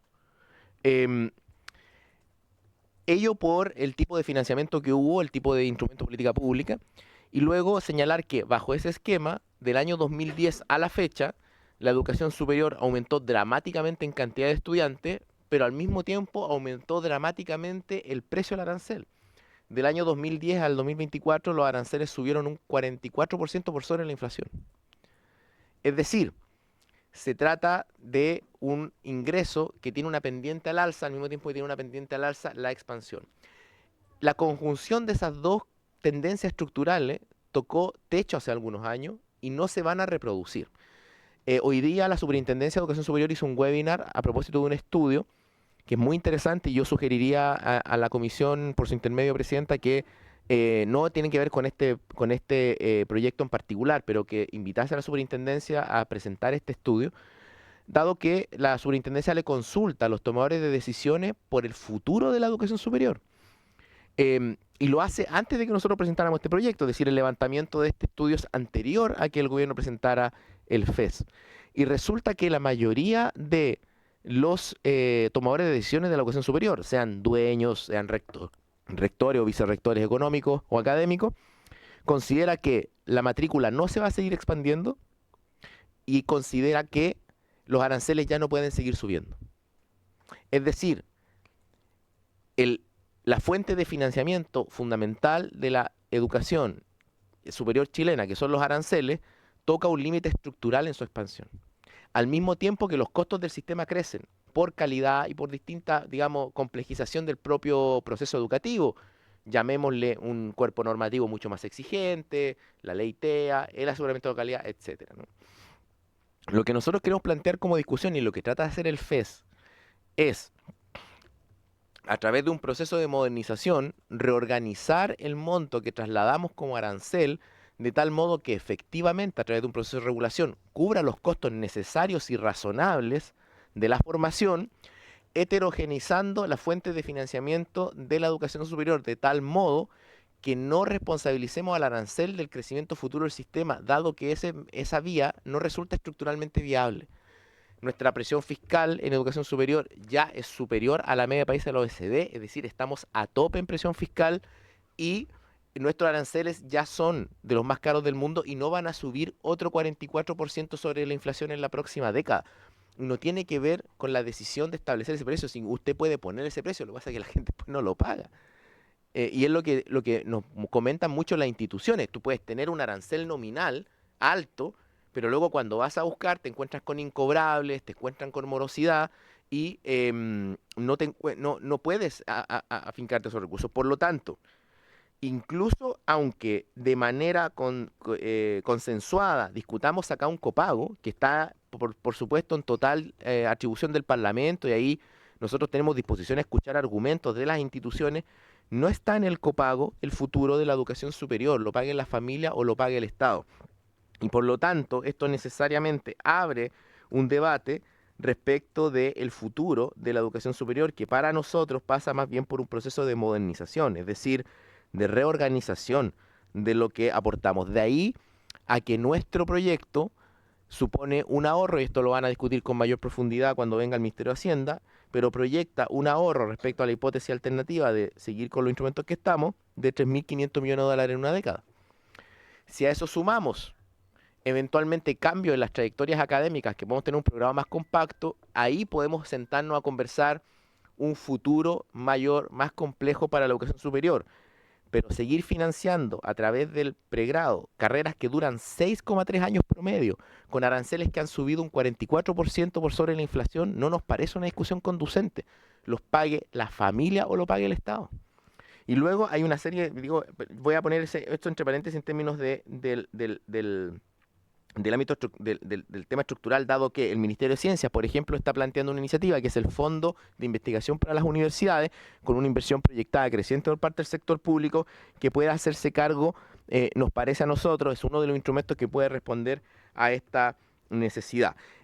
Digo, para contextualizar esto, toda vez que está una discusión bastante más compleja que simplemente señalar copago o no copago, dado que el efecto del copago no va a ser todo lo importante. Luego, en virtud de esta contextualización, ahora al rendimiento de esta política no hay ningún problema, nosotros podemos traer proyecciones, por supuesto el Ministerio las maneja, pero nosotros contemplamos que en muchos casos el efecto del FES va a ser positivo y en la educación pública va a ser en general muy positivo, porque los aranceles de las universidades públicas históricos no son los más altos en promedio, porque nuestra regulación arancelaria, al reconocer la calidad y complejidad de las instituciones, y no porque esté diseñado para favorecer a las universidades del Estado, que no es el caso, sino simplemente para reconocer calidad y complejidad, las universidades del Estado investigan estar a lo largo de todo Chile, porque reconocemos la especificidad y regional y los costos que involucra tener universidades complejas a lo largo de todo el país. Consideramos que va a ser positivo para estas instituciones en términos de ingreso. Sí creemos que hay algunas excepciones, como por ejemplo, las universidades de mayor complejidad, que naturalmente para sostener la investigación, me refiero fundamentalmente a la Universidad Católica y la Universidad de Chile, naturalmente ninguna política basada en aranceles de pregrado va a poder responder a la complejidad de esas instituciones. Dicho esto, nosotros consideramos que este efecto positivo naturalmente puede ser complementado por otras políticas, por ejemplo, que asume el Ministerio de Ciencias. Es importante también conversar con el Ministerio de Ciencias en esta discusión y llegar a una política de Estado más global para el desarrollo de la educación superior. Voy a responder, yo sé que he hablado demasiado rato, pero no quiero dejar pasar algunas dudas. Uno, sobre cómo funciona el FES respecto a los estudiantes, digamos, todas las preguntas que tienen que ver con acá la gente va a pagar más o va a pagar menos. En nuestros cálculos, en nuestras proyecciones, que también podemos poner a disposición de la comisión, en la gran y enorme mayoría de los casos, el resultado es positivo para las personas. Porque hoy día las personas no solo quedan endeudadas con un banco, tienen que hacerse cargo de un copago. Y si uno suma ambos elementos, la política de FES es mucho más liviana desde el punto de vista financiero para las personas. Y además tiene una segunda virtud, que se adapta a las trayectorias laborales de las personas. Es decir, no cargas con una deuda determinada ya en un monto. Puedes hacerlo porque tú de todas maneras eres libre de ir a un crédito, de ir a un banco, pedir un crédito y pagar directamente tu arancel. Nada impide que lo hagas, digamos.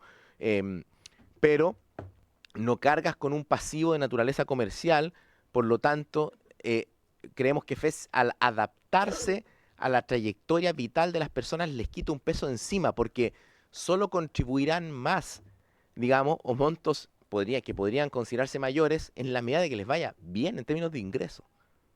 Es decir, es un sistema que siempre va a estar adaptado a tu trayectoria, nunca te va a, entre comillas, a tomar por sorpresa. Y por ende, reduce la complejidad y la incertidumbre en un momento en que las trayectorias vitales son cambiantes, la gente se reinventa, cambia de áreas laborales, emprende, es decir, para todos esos cambios nos parece que es un mucho mejor instrumento. Estamos disponibles a demostrarlo con números. Por ejemplo, han circulado algunos estudios en la opinión pública que tratan de criticar, pero Voy a poner el ejemplo de estudio de un think tank que apareció hace poco que señalaba que el 37% de la gente iba a pagar más. Primero, ese estudio no consideraba la educación técnico-profesional, es decir, no consideraba la mitad de la matrícula. Y segundo, se centraba en algunas ocupaciones de naturaleza liberal, siempre en las profesiones de alto ingreso, médicos, abogados, que no es la realidad completa ni más determinante ni más arquetípica de nuestra educación superior. Nosotros creemos que la cifra es bastante más baja que esa que se ha señalado. También estamos disponibles a argumentarlo con números y nos parece que ofrecemos un sistema que se hace cargo de los costos necesarios y razonables de la docencia y que en muchos casos para muchas instituciones va a ser positivo. Me refiero a que va a significar transferencias mayores a los ingresos que hoy día reciben por este concepto y que es más liviano para las personas. Hay una reflexión de fondo que me gustaría dejar respecto a este debate, porque esto ya más que explicación es discusión, que me gustaría dejar para la comisión, que es la siguiente, ¿no? Esto lo mismo que conversamos en un foro que se nos invitó con el exministro Vitali y el exministro Beyer, ¿no? Que lo organizó Chile 21. Claro, este sistema tiene un componente de solidaridad, efectivamente lo tiene, pero si no lo tuviera, tendríamos que subsidiarlo con fondos generales, es decir, con recursos que provienen en la estructura tributaria que tiene nuestro país, fundamentalmente del IVA. Y recuerdo que el exministro Beyer decía, mira, si está bien que haya un componente de solidaridad, es necesario. La pregunta es, ¿cuánta solidaridad va a haber y cuánto subsidio?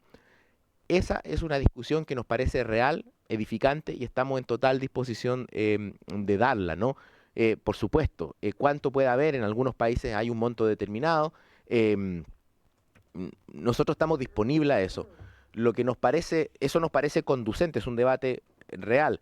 Lo que nos parece inconducente es insistir en que uno puede financiar la educación superior en un país como Chile a partir de una agregación de créditos individuales, porque eso requiere una cantidad enorme de subsidio público. Y esto es lo que nos ha pasado con CAE. Por lo tanto, del punto de vista de la optimización del gasto y la responsabilidad fiscal, nos parece que es una política que ha demostrado tener falencias y que lo que proponemos nos parece mucho más robusto y mucho más justo para las personas. Es hoy cuando las personas pagan más que el costo de sus carreras. Es hoy. Y precisamente esa es la situación que queremos enfrentar con nuestro sistema, que nos parece en general. Hemos dado algunos ejemplos en la divulgación que hemos hecho de nuestro proyecto y estamos disponibles a concurrir a esta comisión con la simulación y las proyecciones que se nos han requerido. Muchas gracias, subsecretario Orellana. Precisamente ahora tiene la palabra el diputado Schubert. Gracias, muchas gracias.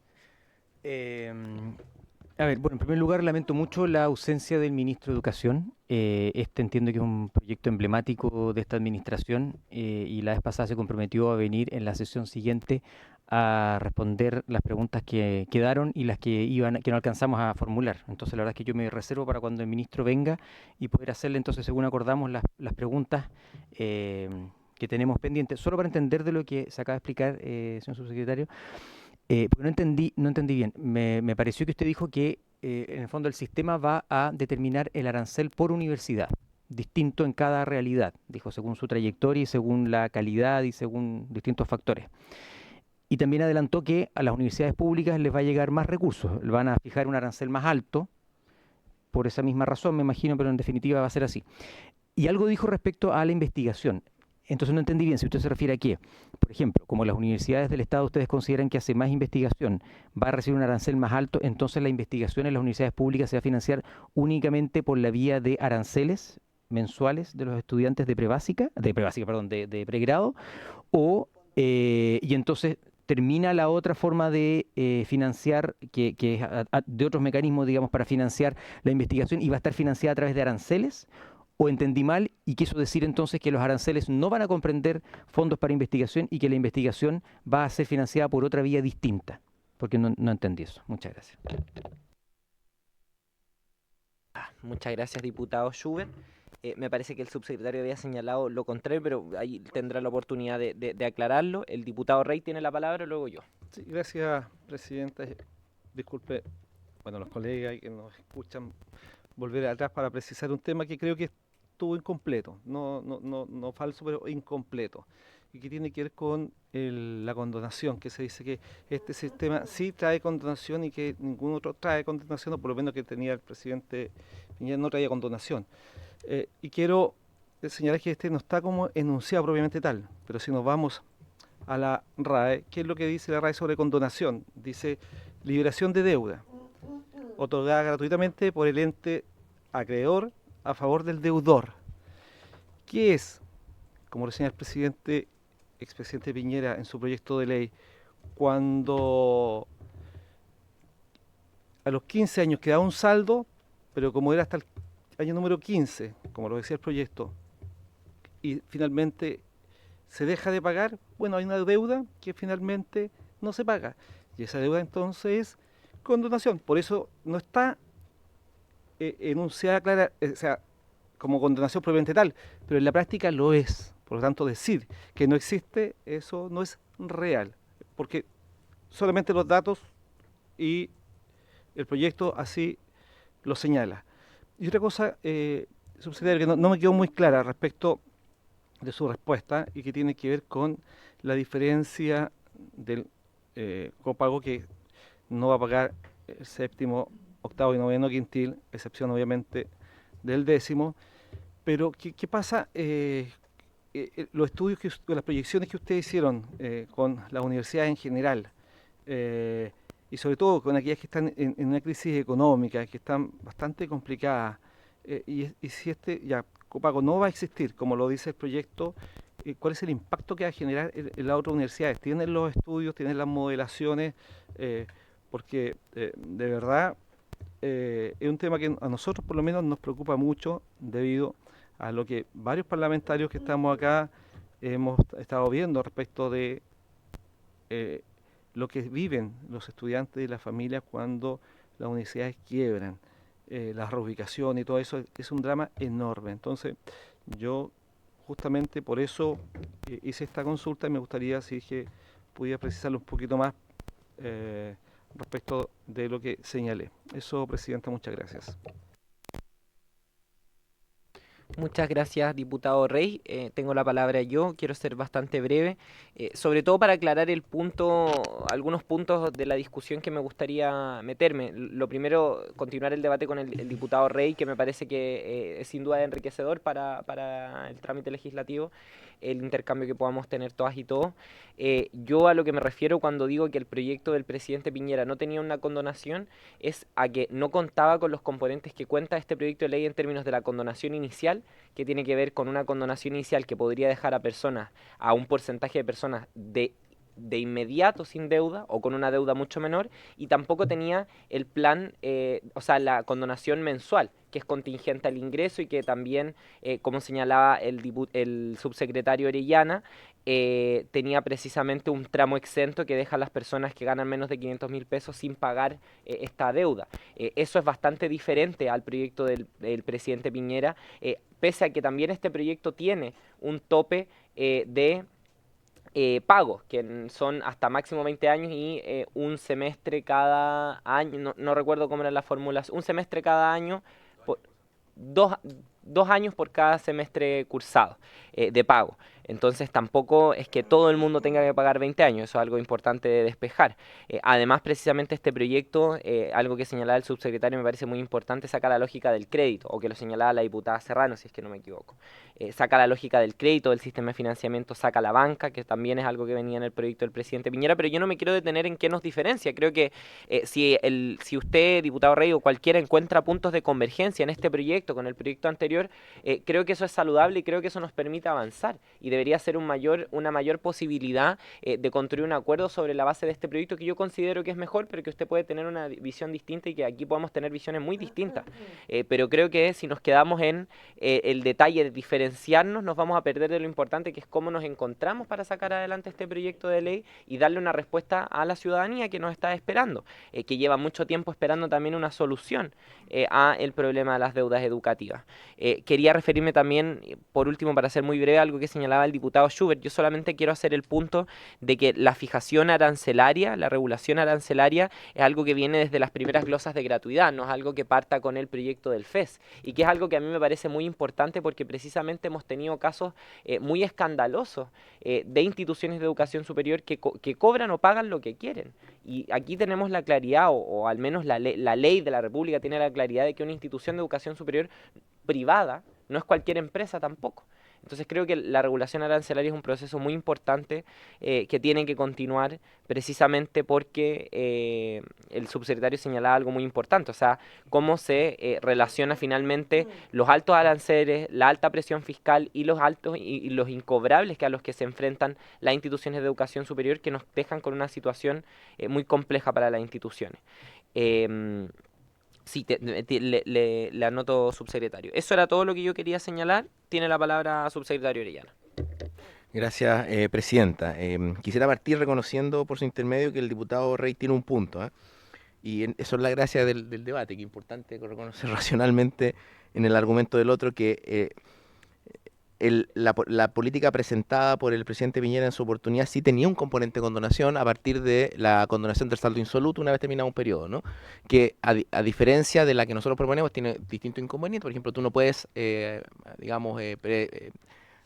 saber si efectivamente te va a tocar o no te va a tocar, depende de otras variables, pero creemos que la nuestra es más contundente y es más ambiciosa, digamos, es más amplia en punto de vista económico de lo que cubre, pero y pensamos por lo tanto que nuestro plan de reorganización y condonación es de mayor contundencia que esa política, pero también quiero rescatar de ello lo siguiente, que en cualquier sistema de crédito estudiantil hay políticas de condonación, en la experiencia comparada. Digo, como para acostumbrarnos a aquello, dado que los créditos, digamos, para estudiar tienen algunas diferencias lógicas respecto de, por ejemplo, los créditos hipotecarios, que tú puedes enajenar un bien que te sirve como garantía, digamos. En este caso no hay una garantía que tú puedas enajenar. En algún rato se discutió si, por ejemplo, la gente, yo me acuerdo cuando se discutió esta ley, si, por ejemplo, la gente perdía el título, ¿no? Que entraba en insolvencia. No tiene mucho sentido toda vez que una persona puede perder el título, pero no necesariamente tú puedes vender ese título a otra persona, digamos, no tiene mayor sentido. Entonces, habilito eso, sí nos parece que la nuestra es mucho más contundente, clara. No había una condonación inicial o base en el proyecto del presidente Piñera, sí a través de la finalización de este saldo insoluto al finalizar el periodo, ¿no? Y creo que en virtud de estos elementos podemos llegar a un entendimiento, a una discusión y a elementos comunes para avanzar en el debate. Y luego, respecto a lo que ha planteado el diputado Schubert, quiero ser preciso, los aranceles que se regulan para la política de gratuidad no tienen por finalidad financiar la investigación. Lo que ocurre es que hay que distinguir entre el arancel regulado histórico, que es el arancel con el cual comienza la política de gratuidad, y el arancel basado en costos, que es el que la política de gratuidad en la ley 21.091 mandata a llevarse adelante, ¿no? En ese proceso estamos hoy día de implementación en el gobierno, y ese arancel regulado basado en costos necesarios razonables, que es importante decirlo, no distingue si las instituciones son estatales o privadas, sino que se basa en costos necesarios y razonables. Lo que detecta, entre otras cosas, a través de distintas variables, es la complejidad de las instituciones. No es que tenga por finalidad financiar la investigación. Se da, pero esto no es una con consecuencia lógica y necesaria de ello, que aquellas instituciones que investigan tienden a ser más complejas. Detecta la complejidad, ¿por qué? Porque, por ejemplo, una planta docente de mayor complejidad es más cara. Por ejemplo, entre otras cosas. Y al detectar la complejidad y al tomar en consideración el emplazamiento geográfico de la casa matriz, establece, por ejemplo, no es el mismo costo tener una institución altamente compleja en Magallanes que tenerla en Santiago, por lógica, ¿no? Estoy simplificando, esto es un polinomio, es un modelo, tiene muchas variables. Por lo tanto, cuando nosotros decimos que tiene un efecto positivo en las universidades públicas, no es porque se proponga de manera formal y en los indicadores tener un efecto positivo en las universidades públicas, sino porque tiene un efecto positivo en aquellas instituciones de mayor complejidad. Y hay muchas instituciones privadas las cuales también tienen un efecto positivo. En cualquier proceso de regulación, y esto lo saben quienes han estado observando procesos de regulación de distintos sectores, los recursos no pueden comprometerse peso a peso respecto a la distribución anterior a la regulación. Es decir, necesariamente tienen que haber reacomodo. Lo que nosotros podemos señalar es que es un reacomodo que a la larga va a generar mejores condiciones para el sistema. Respecto a las dudas, y por ende, quiero ser preciso, los aranceles regulados no tienen por finalidad financiar la investigación, sí detectan la complejidad, y la investigación tiene otros instrumentos para financiarse en el caso de, y que son instrumentos que están, la mayoría de estos, en el Ministerio de Ciencias. Respecto a las instituciones en crisis, y es importante este debate, y lo agradezco por su intermedio, Presidenta, dado que uno dice, bueno, ¿cómo a lo mejor le bajan ingresos a instituciones que ya están en crisis? Nosotros calculamos que tanto para las universidades que se han planteado, los efectos van a ser positivos, por distintas razones, cada cual tiene su explicación. Y de ahí que ninguna de las instituciones que usted señala se tengan que verse, digamos, en peligro por la entrada en vigencia del FES, más bien todo lo contrario. ¿Esto por qué ocurre? Porque las dificultades financieras de las tres instituciones que se han aludido acá, la UFRO, la Austral y la Universidad de Aysén, no tiene que ver con un déficit de ingresos, sino que tienen que ver con un problema de gastos. Esto lo ha reconocido el vicerrector económico de la Universidad Austral en una entrevista que dio el año pasado al diario La Segunda, y lo ha reconocido la Junta Directiva de la Universidad de la Frontera. Y también se ha reconocido la Universidad de Aysén. De hecho, ustedes toman la cantidad de aporte basal por estudiante, y la Universidad de Aysén es la institución de educación superior que recibe más aporte por estudiante del país, dado que tiene un aporte fiscal directo y Entonces, la situación crítica de estas instituciones no obedece, insisto, a un déficit de ingresos, sino a un problema de organización del gasto, como lo han reconocido sus propios directivos, con los cuales nosotros trabajamos, y lo que corresponde en estos casos, y así lo hacemos también, porque si uno a una institución cuya situación financiera es difícil y que no proviene de un déficit de ingresos para resolver un problema de exceso de gasto, le inyecta más recursos, hace más un daño que un bien. Yo debo recordar acá que la Universidad Austral de Chile tenía una planta con 8 horas de docencia directa por académico. El promedio de las universidades del Estado son 20 horas de docencia. Naturalmente, eso genera un costo que hoy día obliga a estas tres instituciones a políticas de ajuste, que son decisiones difíciles, pero que hay que saber tomarlas. Y por ende, nos parece que todo lo contrario, en estas instituciones, nuestra política FES no va a generar un perjuicio, sino más bien creemos que va a tener un impacto positivo, lo que no significa señalar que el problema del financiamiento de la educación superior no exista. Como he planteado acá, estamos tocando el límite estructural del desarrollo de la educación superior en Chile basado en el instrumento arancelario, dado que ya no puede seguir subiendo por presión fiscal y por capacidad del bolsillo de la familia, y la matrícula no va a crecer al mismo ritmo. De hecho, en 10 años más vamos a tener menos jóvenes entre 18 y 23 años de los que tenemos hoy día. Por lo tanto, estructuralmente ese es un camino que debe ser al menos repensado, y nos parece que ese sí es un elemento a discutir, aunque excede las posibilidades de este instrumento de FES, sí es un tema que debe ser discutido, y nos parece una discusión edificante para el país.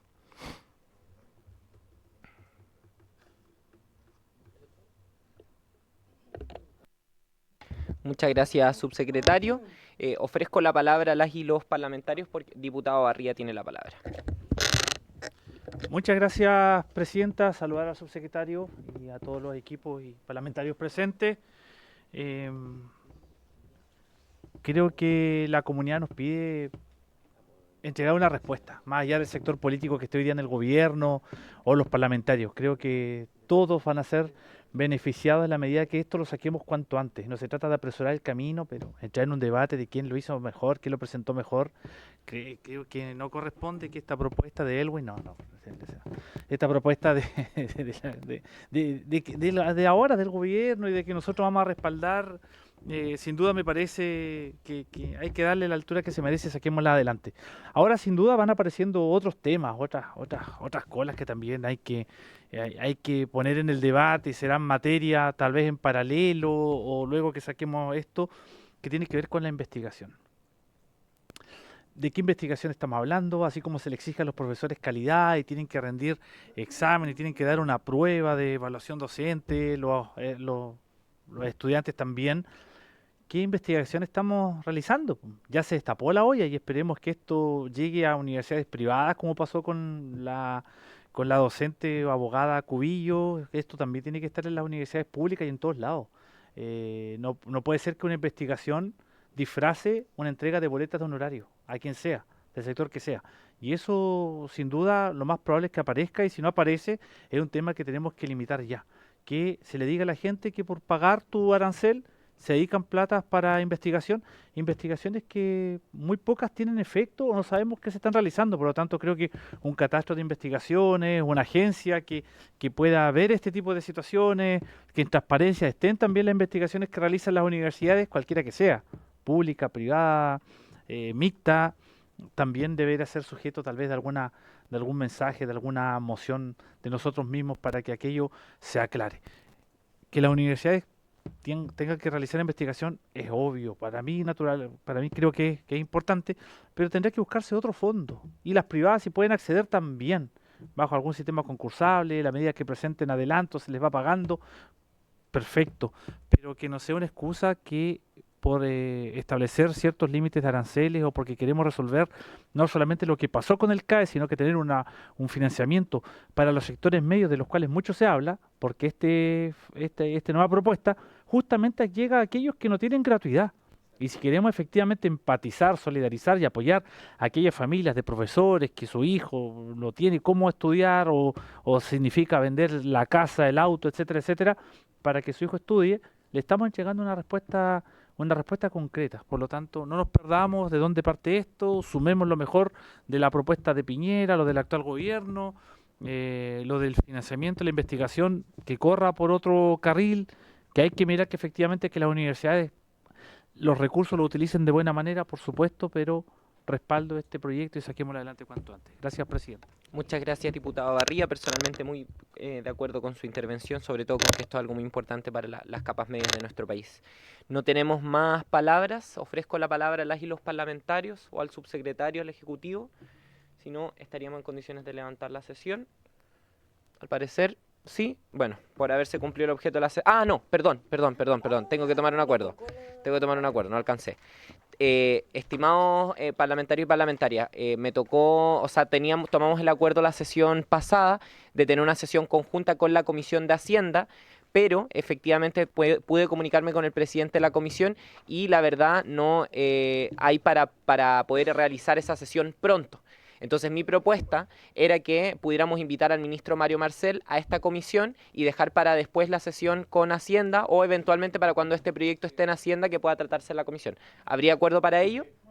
Acordado, entonces haremos la invitación al ministro Mario Marcel, a la comisión. Seguiremos también con los invitados e invitadas que ha solicitado el oficialismo, la oposición, el Ejecutivo, y por haberse cumplido el objeto de la sesión, esta se levanta.